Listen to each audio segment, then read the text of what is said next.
Basta...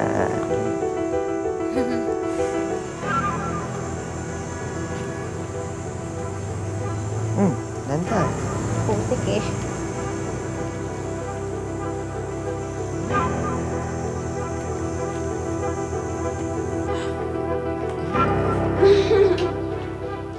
Yeah, of course I'm happy. I'll keep my fingers crossed. Okay, thank you for calling me. Okay, bye! Kanina ko pa hinahanap si Charles. Wala siya sa kwarto niya. Nasaan ba siya? Guess what? Alam mo bang tumawag ang amiga ko? Ang sabi niya, dinaanan daw ni Charles si Marga sa bahay niya. Ay nako, I'm so happy. Alam mo, feeling ko talaga, malapit nang makalimutan ng anak natin ang malanding muchacha na yan.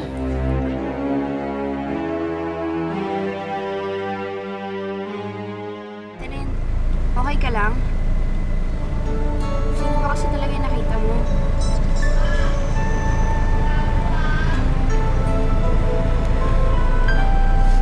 Nakita ko si Charles. Kasama niya si Marga. Babaeng gusto ng mami niya para sa kanya. Tama na.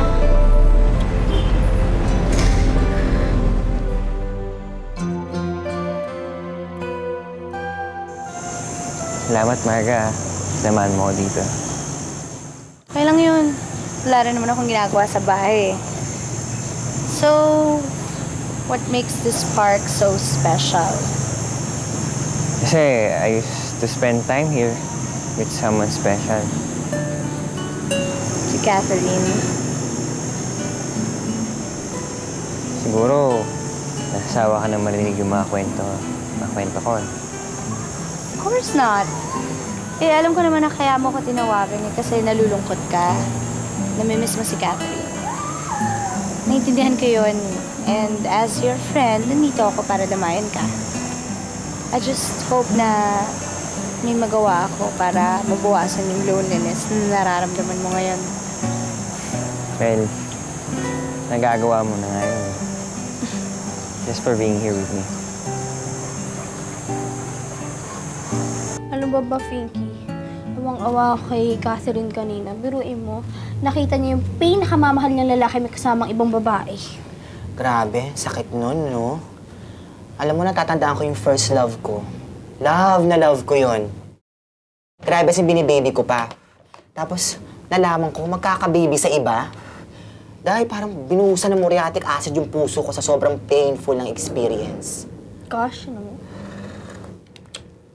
So, alam mo ba, nung nakikita ko siyang humahagulgol, sus, parang feeling ko binibiyak din yung puso ko sa awa. Alam mo yun talagang, ay, gusto ko rin umiyak sa kanya. Ang awa talaga. Paano kung mangyari sa'yo yun?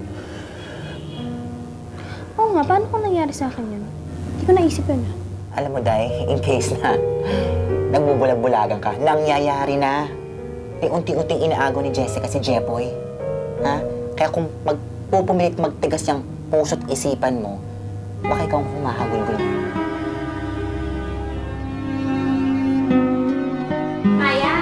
Maya, look at the clothes that I bought. Tingnan mo nga. Tingin mo, anong bagay na isuot ko sa party? This one or this one?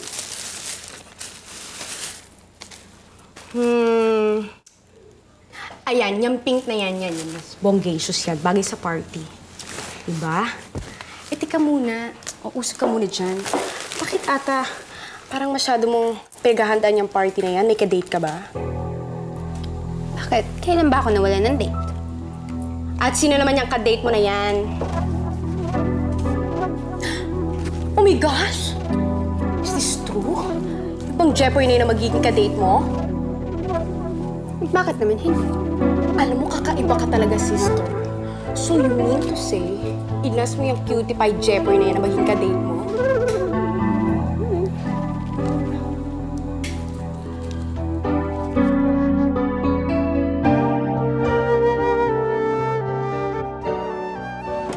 Sige.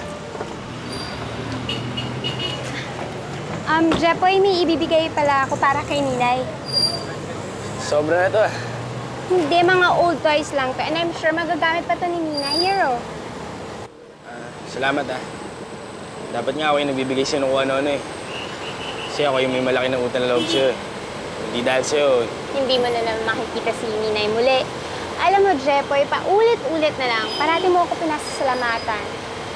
Once and for all, para matapos na yung pagiging grateful mo. Ako naman ang hingi ng favor.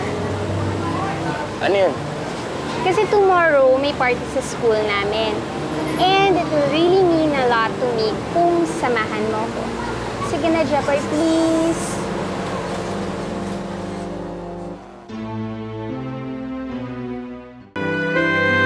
Party sa school nyo? Hindi kaya maalangan ako doon?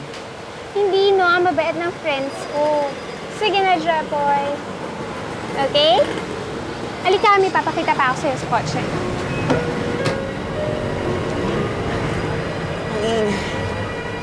Ano mas sinisilip-silip mo dyan?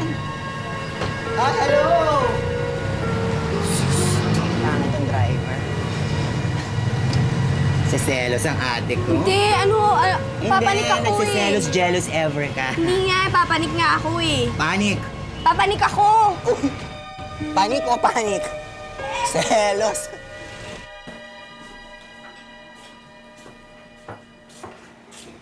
Catherine, malamig yung pagkain ha. Tititigan mo na lang ba yan?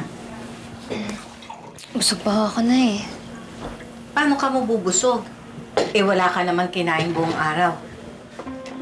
Bata ka, oh. Ha? Tapat ka nga sa akin.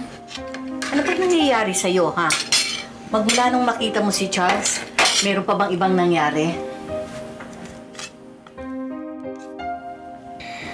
Nagpunta po kami sa park ni Clarissa. Nakita ko si Charles na may kasamang ibang babae. Diyos kang bata ka. Ba't naman kasi nagpunta ka pa doon, ha? Wala naman ay. Gusto ko lang naman maalala yung mga masasayang oras namin magkasama eh.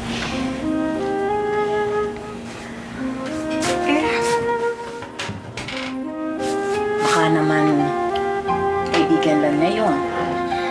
O kung hindi man, Catherine, hindi mo masisisi si Charles kung maghanap siya ng iba. Hindi naman ako kagalit ka sa kanya na eh. Sa katunayan nga ako nung umalis tayo sa bahay nila, pinagdasal ko pa sa Diyos na sana makalimutan na niya ako kaagad. Na sana makahanap pa siya ng kapalit ko para hindi siya mahirapan.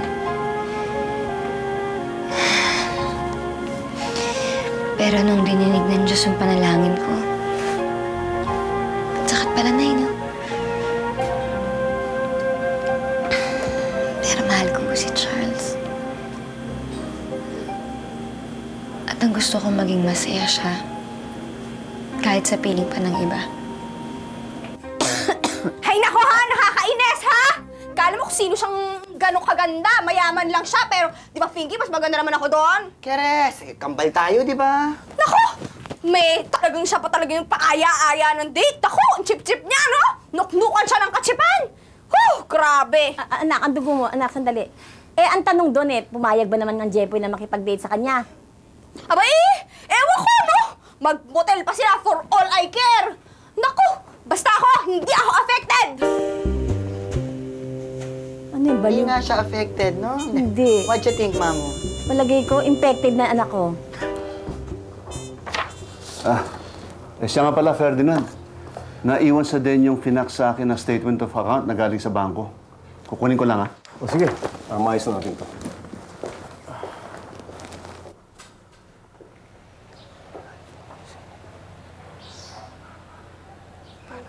Oh, please.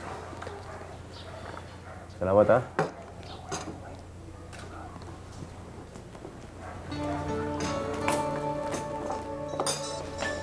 Oh, Charles. Tito, Kamusta ka na? ito okay lang po. Galit ka pa ba sa akin? Aminin ko po, nagalit po ako sa inyo. Kasi feeling ko, pinitray niyo yung trust ko eh. Pero, naintindihan ko na po ngayon kung ba't ginagawa yan. Magulang mo sila, Charles. Responsibility ko na malaman nila kung anong situation mo. Dahil magulang din ako eh. Pasensya ka na lang kung nangyari yung nangyari. Tapos na po yun. Kalimutan na natin yun.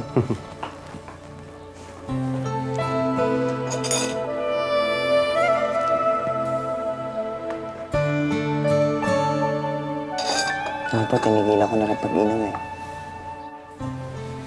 Oh? It's good. So, dito ka lang sa bahay? Pero tito, wala pa rin nagbabago eh. Miserable pa rin ako. Namamiss ko na si Catherine. Paramdam ko, hindi mo kompleto buhay ko kapag wala siya. Gina, thank you talaga ha. Pinayagan mo si Jepoy na umabsent ngayon. Nako, Jessica, ikaw pa. Alam mo naman malakas kayo sa akin ni Jepoy eh. Kahit anong hinimin niyo. Hindi ako tututol, eh kayo pa, bagay na bagay kayo. Botong-boto ako sa inyo. Eh bakit napakaaga naman ng party na yan? Children's party pa pupuntahan niyo? Hindi. Actually, tonight pa yung party. Kaya lang, kasama ako sa committee namin eh. Kaya kailangan maaga pa lang yung bulan. Nasaan na nga pala sa Jepoy? Prince Charles mo. Pwede na ba itong suit ko?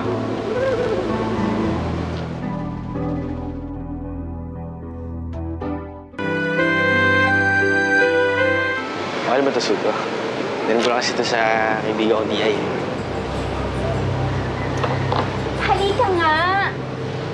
Tingnan mo, pakita mo nga sa kanya kung gaano ka kagwapo.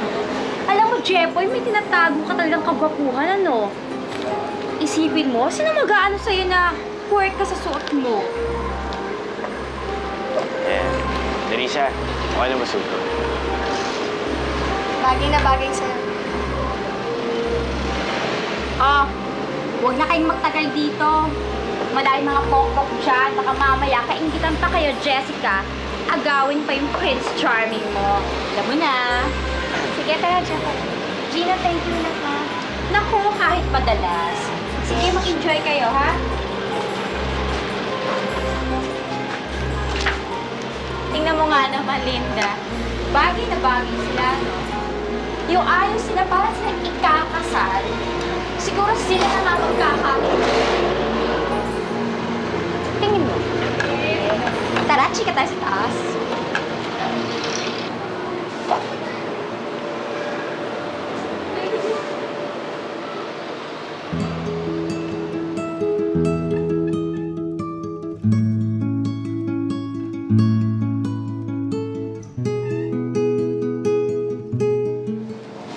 Gano'n tayong sine? Kain tayo sa labas? Gas tayo.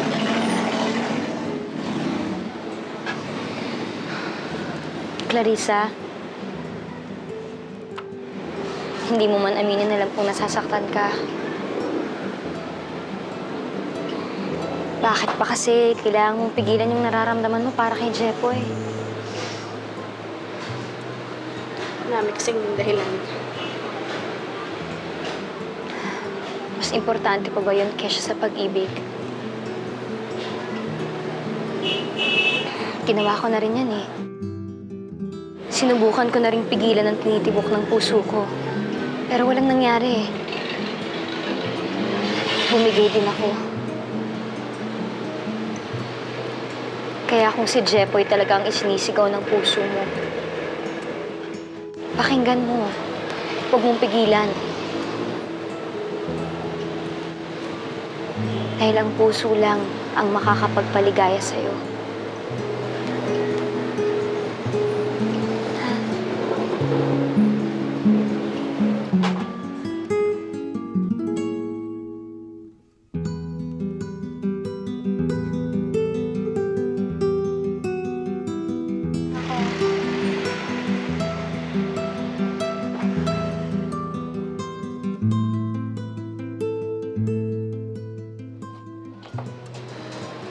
Oh! Ba't ka bumalik? Ha? Asan si Jessica? Ando na siguro sa eskwelahan. Kasi Sa kotse, hindi mo pakali eh. Palagi ko, mali yung ginawa ko eh. Sinabi ko sa kanya na masama yung pakiramdam ko. Yun, medyo nagtampo pero wala naman mo siya magagawa, di ba? Eh kung masama pala pakiramdam mo, ba't ka pa bumalik? Sana umuwi ka na. Eh, dito kasi yung Lunas para gumaling yung pakiramdam ko eh. Alam mo, sinubukan ko maging hamak na fan lang ng love team ninyo. Pero walang nangyari. Siguro oras na para makialam ako. Oras na para kay Doktora Love! Ganito ang gagawin natin, ha? O basta yung flyer natin, sa susunod ka lang. Gets mo? Ha? Sige, sige. Okay? Asa na ba si Catherine? Catherine! Catherine!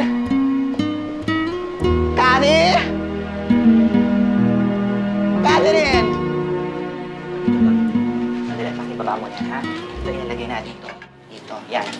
Dito siguro itong table na ito. Dapat ito, lagyan natin ito ng mga kandila, di ba? Para mas romantic. Tapos lagyan natin ng mga flowers. Tapos yung mga balloons, di ba? Tapos dito, maglalagay tayo ng mga, yan, mga shades, mga ganyan-ganyan. Para at least maganda yung colorful. Talaga yung maganda, talagang fabulous. Ay, teka muna. Sige. Ano ba pinaplano niyo? Ay, Mamo. May magandang mangyayari ngayong gabi. Dapat hindi kayo mawawala. Trust me, dapat ito'y masubaybayan nyo. Teka, pinakalimutan ako. Yun. Ano ba pinagkasabi ng bakwitang yun? Ay, naku po, Mamo. Kanina pa nga ho, nagpapakamisteryoso yung si Finky. Eh, ang sabi ko niya kasi, dapat daw na maging happy ending na daw yung Clarissa Jepoy story. Well, pabor ako dyan. Ako rin po. O hindi ba? Ang gagaling ng mga dancer namin dito. Babalik kayo parati dito, ha? May Clarissa, punta ka doon muna sa kwarto ni Mamo. Importante na. Bakit daw? Ewan ko, punta mo na. Diyos ko, ano kaya kailangan ni Mamo? Ako muna, ha? Mamo?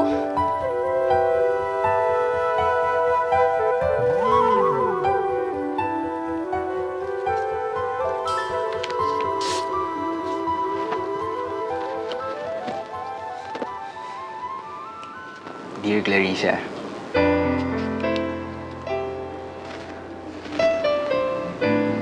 alam kong wala sa akin ang mga katangian na hinahanap mo sa isang lalaki.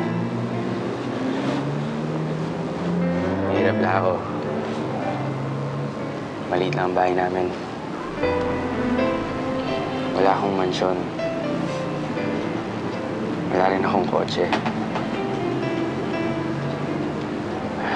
Alam ko hindi ko rin kaya bigay sa'yo ang buhay na pinapangarap mo. Pero ang tanging mabibigay ko na sa'yo ay ang pagmamahal ko at ang buong pagkatao ko. Magiging tapat ako sa'yo. Gagawin ko lahat. Gagawin ko lahat ng magagawa ko para maging masaya ka lamang. At gagawin ko ito dahil ikaw ang pinakamamahal ko. Nagmamahal, Jepoy.